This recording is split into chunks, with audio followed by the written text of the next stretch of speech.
Hey there. I want to turn my camera around. You might not can see it, but you might be able to hear it. It's raining. Sitting outside, closing out my day, thinking about a time that my grandfather, we called him Tractor Brown. Maybe you've heard me talk about Tractor Brown. He sold John Deere tractors his whole life, other than the Army. That was his only employer, John Deere.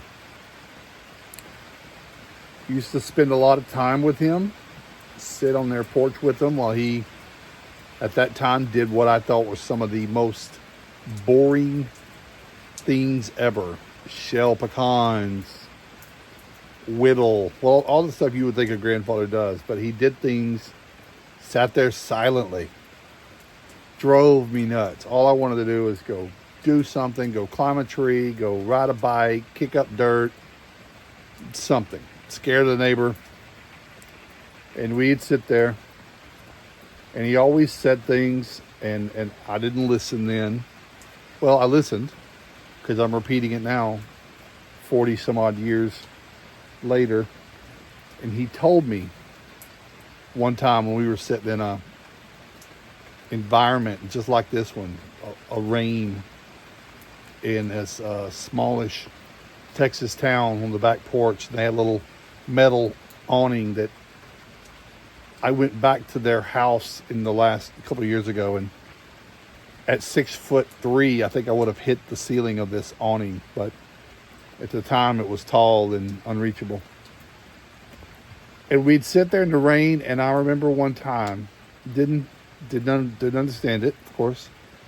He said, Bud, Clark, if you can ever get to a point where you own, or at least have some type of financial entitlement title to a piece of property, a piece of the world, preferably Texas, he told me, and you can sit and do whatever you want to do and listen to the rain and do nothing else. Because if you ever get to that point, he said, Clark, you will understand the power of that, of freedom, of living here. He's a very proud person, again, veteran. But he said, if you can grab yourself a piece of land, I don't care how big it is, and a house, I don't care how big it is, and have a place where you can sit and enjoy things that you didn't create and you have no control over, he goes, I think you'll be fine. I'm doing that, and I am fine.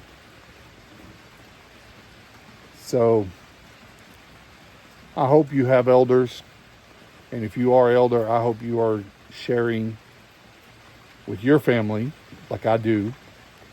I have these kind of conversations with my kids, although they're not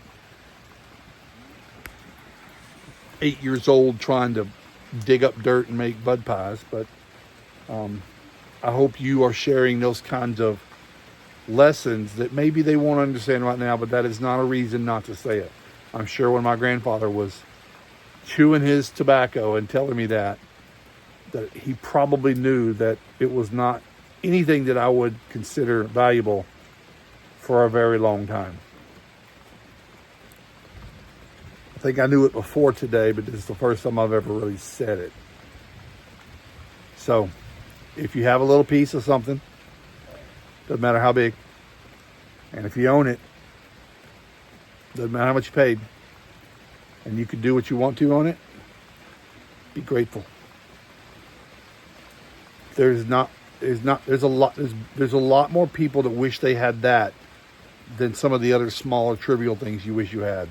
King Ranch, boat, bigger house. There are people who would just like the freedom, the ability to do what I just spelled out. I don't know if that helps you. I don't know if it helps you get in a better mood, but I think it certainly might make you more grateful for where you are. Then you just build upon that. That's it. See ya.